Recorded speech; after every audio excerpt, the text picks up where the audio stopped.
So previously what we did, we obtained Lorentz transformation equations, and that discussion was straightforward.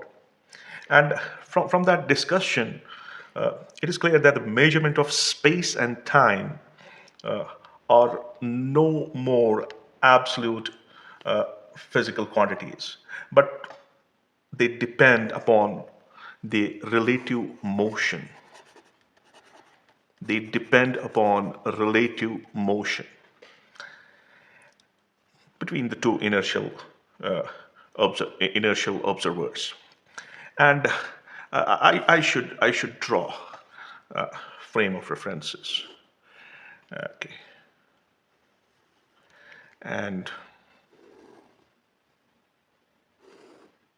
so this is Z dash, this is Z, and let us assume this is O dash, and Y dash Y, and this is X dash, and this is X. Now, so what I was telling you was that our concept of space and time has gone, it has undergone a drastic change. But these changes become significant only when the velocity of the particle or the object, that velocity of the object is comparable to the velocity of light. And therefore we do not feel the relativistic effects in our day-to-day lives. It's because the velocities with which the things are moving around us, they are very small in comparison to the velocity of light. So so so what should we do now is that we should consider the consequences of the Lorentz transformation equations one by one. And here what we see is that I assume two inertial frames of reference. One is a frame of reference S dash, and another is a frame of reference S. Such that this S dash is moving with respect to it's moving with respect to S with a uniform velocity v, and that too along x-axis only. And if I assume that there is a rod, say for example there is a rod, and that rod is to be named as, say, A and B, and this rod will certainly have coordinates with respect to S dash, and it will have coordinates with respect to S at A and at B. And certainly if I call this as x1, y1, and z1, these are the coordinates with respect to S, and x1 dash, y1 dash, and z1 dash will be with respect to S dash. And similarly here we will have x2, y2, and z2. And here we will have x2 dash, y2 dash, and z2 dash. So what am I trying to do here is to write down the coordinates for the ends of this rod with respect to the two frames of references, S and S dash. And this S dash is moving with velocity v with respect to the frame of reference S. Now, the moment this rod is at rest in S dash, it has a proper length. Suppose this frame of reference is not moving at that time, this rod has a proper length. So what's that proper length? That proper length. So proper length is the length that this rod has when S dash is at rest with respect to S. And let us assume that proper length is S0, L0, sorry. So that must be x2 dash minus x1 dash. That should be clear from the diagram. So x2 dash minus x1 dash. And this length can be measured by the observer in the S dash. Using a meter rod, he'll measure the length of this rod. Now, if I assume that the x coordinates of the ends of this rod as measured simultaneously in S.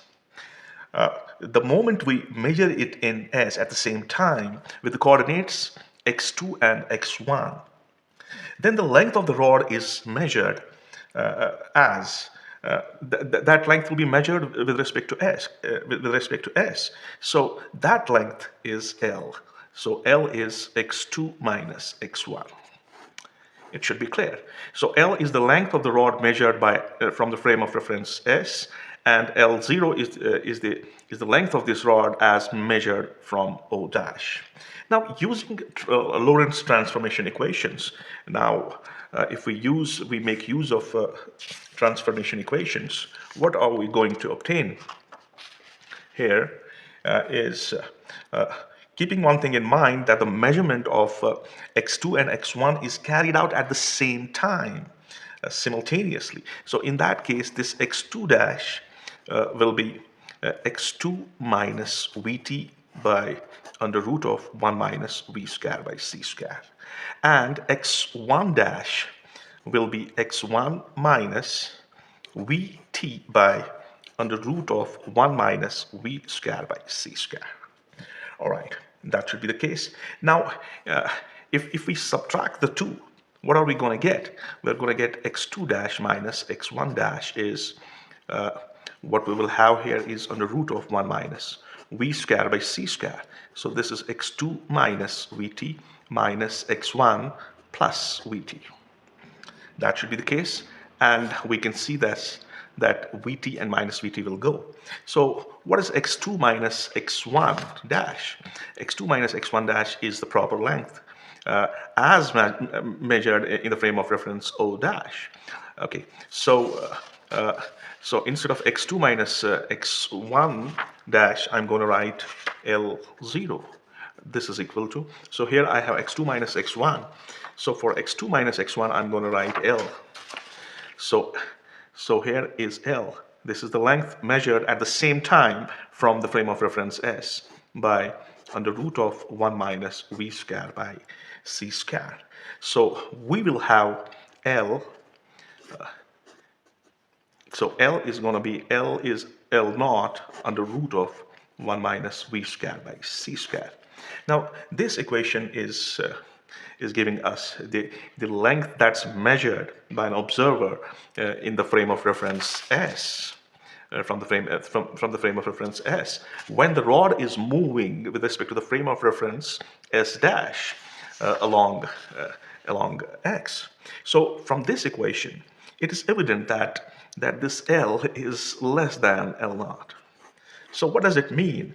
The difference in the value of L and L0 will go on as the velocity with this rod is moving, and obviously, if v is equal to c, then the length that will be measured of this rod with respect to s, that will be 0.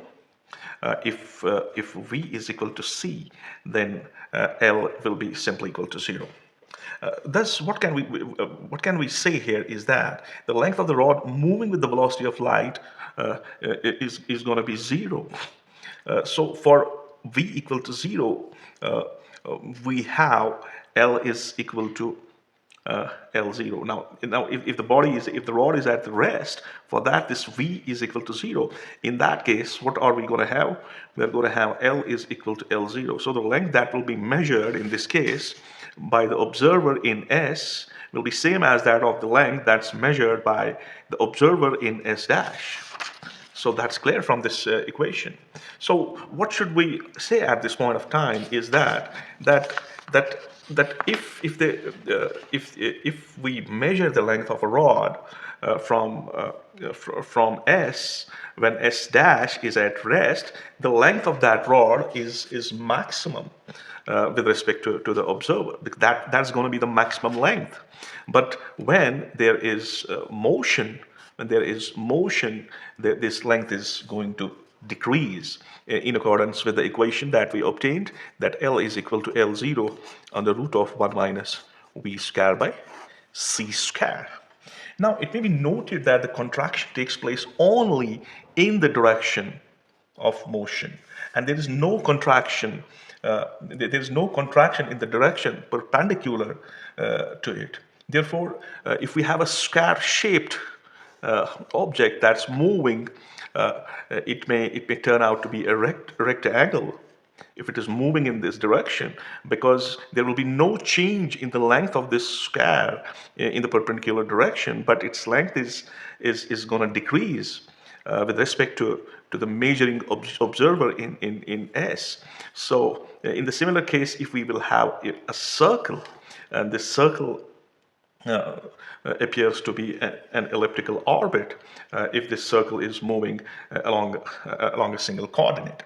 So the contraction in the length of the moving objects that we have here, this is what is called as length contraction.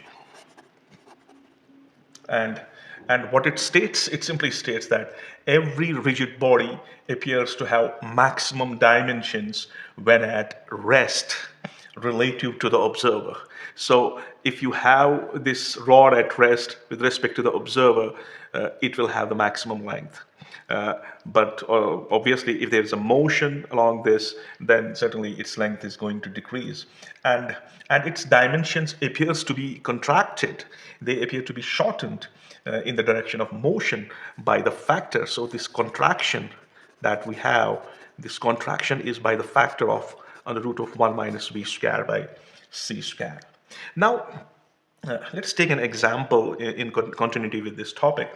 Suppose I have a rod, and this rod has the proper length equal to 1 meters. And I have a rod, okay, its length is 1 meters. And this rod is moving with the velocity, say 0.6, 0.6 velocity of light. And the question is, what will be its length as measured by the observer at rest in the frame of reference S? Okay, then the first question will be to calculate this length. Okay, now the next question would be, so in this case, I have to calculate this length along the direction of the motion. Now, if this direction of the motion is inclined, suppose it is inclined at angle, say theta equals 30 degree, what's going to be the magnitude of contraction of length of this rod? So the very first problem can be easily solved by making use of this equation. So what we will have here is we have to calculate L. So L will be L0. How much is L0? That is 1 meter times 1 minus 0.6 square c square by c square, whole raised power 1 by 2. So L is going to be simply the c square, and c square will go. So what we will have, we will have 1 minus 0.6 square, whole raised power 1 by 2. And this L will come out to be, it will nearly come out to be 0.8 meters.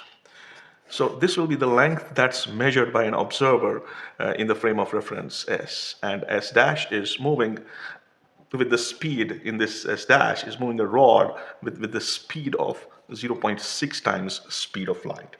Now, when this rod moves at 30 degree, when this rod moves at 30 degree with respect to the horizontal, in this case, what we will have L0. The proper length can be written in terms of its components. So one will be along this, that is L0x. So this is I cap L0x plus J cap L0y, right? And for that, so we can have the length parameter along x. So L0x is going to be L0 simply cos theta. So because this is the cos component, this is cos 30, and this perpendicular, see this rod is moving in this direction. So this perpendicular component is going to be, it's going to be sine 30. Okay. Okay, so what we have here is, so we can write this is L0 cos 30 is simply root 3 by 2. And And for L0y, what we have, that is L0 sine 30. And that's going to be simply sine 30 is 1. This is L0 by 2. Now, let's calculate Lx. So what will be Lx? That will be L0x times 1 minus v squared by c squared whole raised power 1 by 2. And what is L0x? That is L0 under root 3 by 2 times 1 minus 0.6 c squared by c squared whole raised power 1 by 2. And after calculations, what we get this is L0 0.69. So this will be the value of Lx. And similarly, we can calculate Ly now. So what will be Ly for this? That will be L0y. L0y times 1. That's going to be, there will be no relativistic effects along the perpendicular direction. So what am I going to get here is Ly is L0y, and this L0y is simply L0 sine 30. So this Ly is going to be L0 times 1 by 2. So this is L0 by 2. Okay, so this is my Ly. So now I can calculate the resultant contraction in length. So that's going to be L is equal to under root of Lx squared plus Ly squared. Okay, so the relativistic effects are only along the direction of x. Okay, so what will be L? That will be under root of Lx. We have calculated it is 0.69 whole square plus this is L naught square plus 0.5 L naught whole square. Okay, so when we make the calculations, this calculation comes out to be 0.85 L naught meters. So what we say, if we choose what is L0, that's 1 meter. So what's going to be the length of this rod when it moves at an angle 30 degree with respect to the horizontal? So that's going to be 0.85 meters. So when the length of the rod is if we have to measure the length of the rod when it's moving in a straight direction along the axis, we calculated the length as measured by the observer at rest. And here we measured the same length, but in this case, the angle that's subtended by the motion of this rod with respect to the direction of motion is 30 degree. In this case, the length comes out to be 0.85 meters.